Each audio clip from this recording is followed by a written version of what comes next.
Ever since my childhood, I have been, you could say, musically inclined, and I think it's a matter of a couple different factors coming together in ways that, produced people who were not professional musicians, but just wound up appreciating it, being good at it.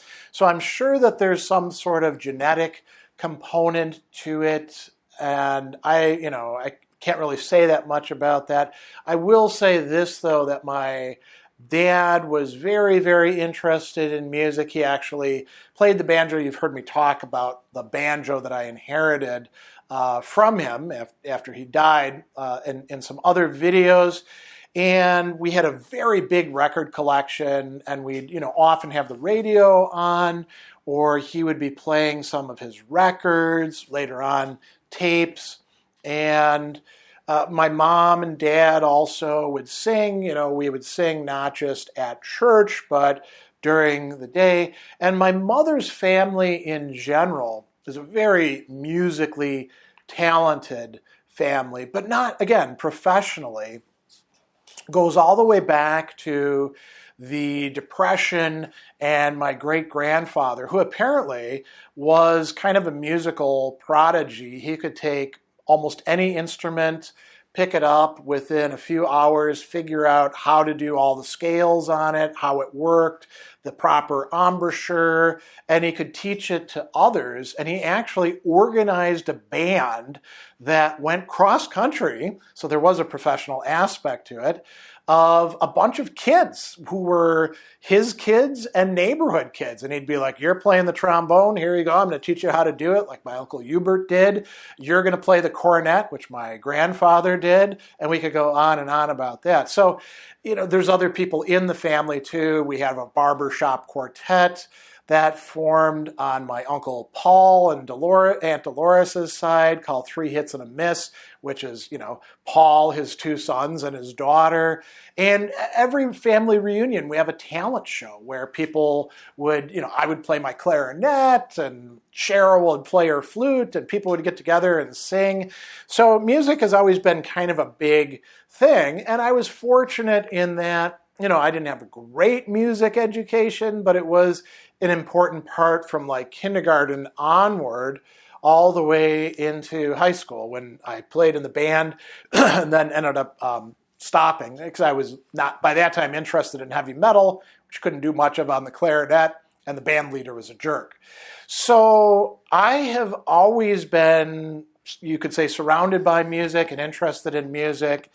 And what I'm going to talk about here, though, is something that's a bit more specific to me, and here's why I also think there's a genetic component to it. One of my kids, at least, does this as well. So since I have been little, I have been humming, whistling, and making other noises as well. Sometimes singing, but sometimes just doing things like, making odd noises with my lips or tongue or teeth that's identifiable as music. I also can drum a bit with my fingers and hands and that sort of thing, right? Or if I'm sitting, I'll tap out something as well. And a lot of this is not fully conscious, and it's something that I began doing quite young and have continued doing basically my whole life. So there's a couple different ways in which this takes place. If I'm listening to music, I'm often tapping out the beat, with my fingers, often on my knees or with my hands. But I'll also, and I have to resist the urge to do this, I'll hum along or vocalize in other ways. I'm often doing the bass line and, sometimes whistling the guitar line or the guitar solo, not at the same time usually. So it's something that has been my way of responding to something that I connect with, that moves me in all different genres. It doesn't have to be heavy metal. It could be pop. It could be country. It could be classical music. We could go on and on and on, right? And so there's the like listening to, say, a MP3, or back in the day, a tape or the radio. Like I'd sit downstairs working at the workbench and be playing Uriah Heep or Deep Purple or Accept or Iron Maiden, and I'd be like vocalizing the bass line along with them, or whistling the guitar line, or doing something else like that. And a lot of times it's kind of unconscious. I just end up doing it. But there's also kind of a big repository of music stored up in my head. I would say the majority of which is actually heavy metal. There's others as well, John Cougar Mellencamp, Duran Duran. We could go on and on and on. And left to my own devices, one of two things will happen if there isn't any music being played. And when I say left to my own devices, I mean everything from like waiting to get picked up after a track or fencing in high school, to being in trouble and being stuck in a cell, to being bored and waiting at the bus stop, or being in my office and just having some time to myself. So one of two things will happen. Actually, I remember one place where this happened a lot was when I was working for the art gallery in college on campus, and nobody ever came in, but I was there to greet visitors. I was a docent. So one thing that can happen is the music will kind of play itself in my head, and I'm responding to it. So like right now, as I'm mentioning this, I am thinking about Motorhead's song Overkill, and I can hear the drum line, right? And then very soon after that, the bass is going to come in, and then here comes the guitar, Fast Eddie on the guitar, and I can hear it in my head, and I can play the whole song in my head if I want to. And I can go straight from that into the next song on the album, or to another one. If I'm, being deliberate and conscious about it, I can shift things. I can say, let's hear that song again. I can extend it. And I will be doing things in response to it. So I might be whistling that song. I might be humming that song. I might be doing what you heard me doing there, doing dun dun dun dun dun dun dun dun dun dun dun dun, and there may be some words mixed in with it, like "Don't sweat it, bring it back to you," dun dun dun dun dun dun. Right. So that is part of what happens, and sometimes that can be very helpful for me. I remember one time we were out on a lake on the boundary waters in between Canada and Minnesota on a camping trip. It was a school thing, and me and this other guy, we missed the portage, got lost. We had to row an extra 6 miles to get back to camp. And the way that I sustained myself was by singing and humming Iron Maiden songs. At that time I had the repertoire of 5 albums in my head, and I would just go down the entire album, right? Like Peace of Mind, for example. And so that's one thing that does happen. I've got songs I'm in some way either deliberately and consciously or unconsciously playing not just music in my head, but doing it myself using the resources that I have at my disposal. My fingers, my hands, my vocal cords, my, whistle, and other stuff as well.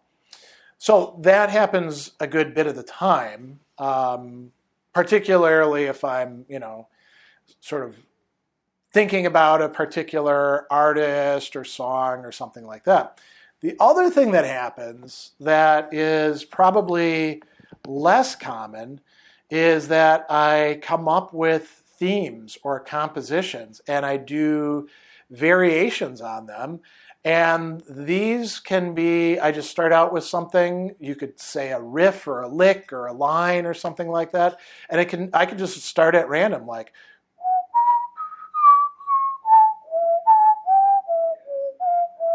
so that's kind of random stuff.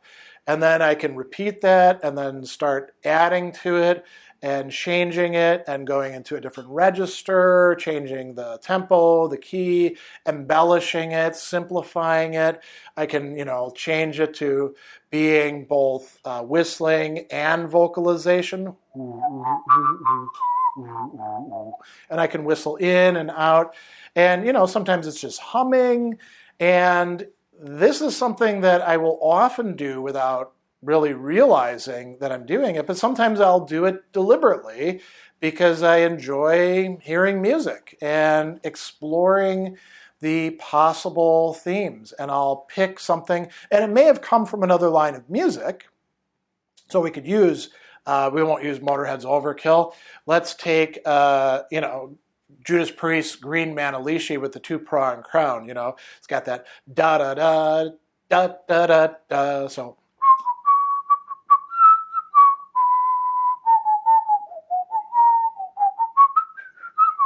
So that's no longer the same song, that's a variation on it, and that can spin off into all sorts of other things.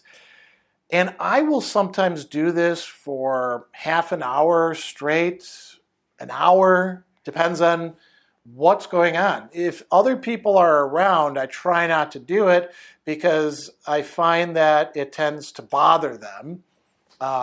And sometimes confuse them, and they wonder what the hell's wrong with this guy. But when I'm left to my own devices, this is something I frequently do. And it doesn't necessarily have to be whistling or humming. It could be making tongue clicks. It could be, any sort of sound that you want.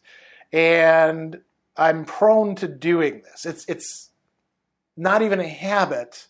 It's not a disposition. It's something deeper than that. There's a part of my being that responds to that, right? And as the person who's doing it, I find it enjoyable. I find it helps me to pass the time. I find it interesting, challenging.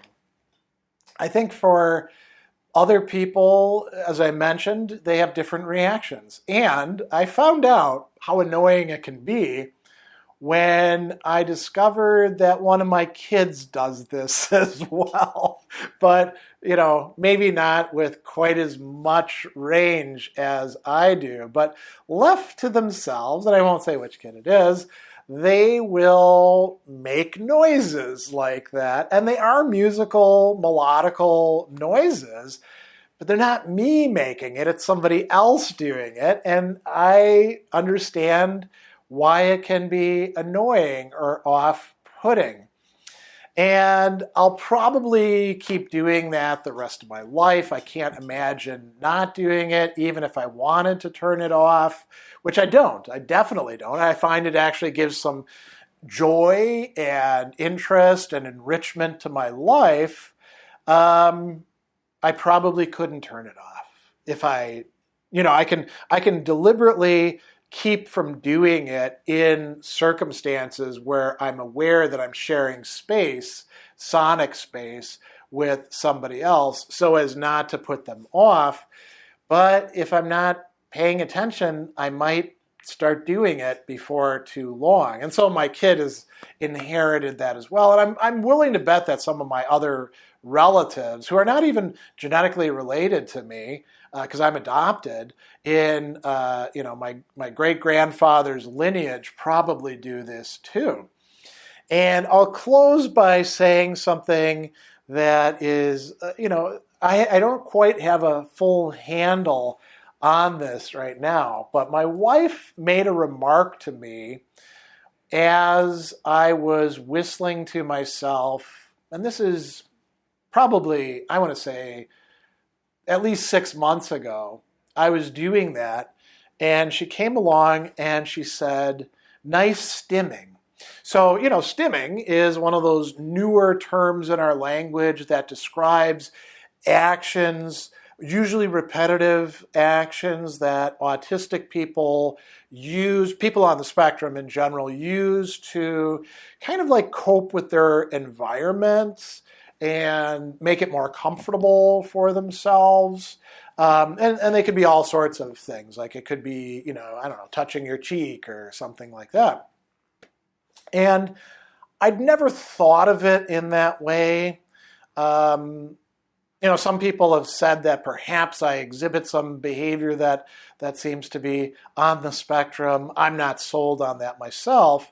And so I'm not sold on this being what qualifies as stimming, but it certainly seems something, if not that, something kind of analogous to that. It is a way in which I take sonic space and make it my own, make it comfortable, make it a place that I want to inhabit. In doing so, of course, it's not always enjoyable for other people. I suppose there might be some people who do like hearing somebody whistling for half an hour, all sorts of themes on some sort of melody, but I don't think there's a lot of them out there, right?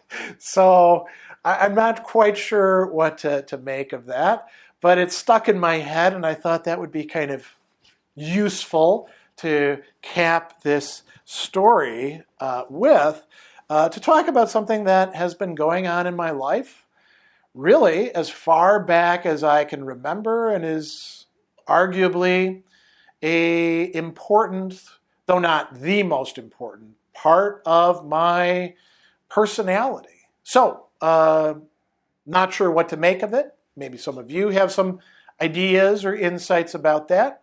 But it's certainly something that has given a lot of enjoyment to my life, and probably, I would say, gotten me through some hard times, not all by itself, but certainly by changing the environment that I've been in, and it's been a source of happiness for me as well.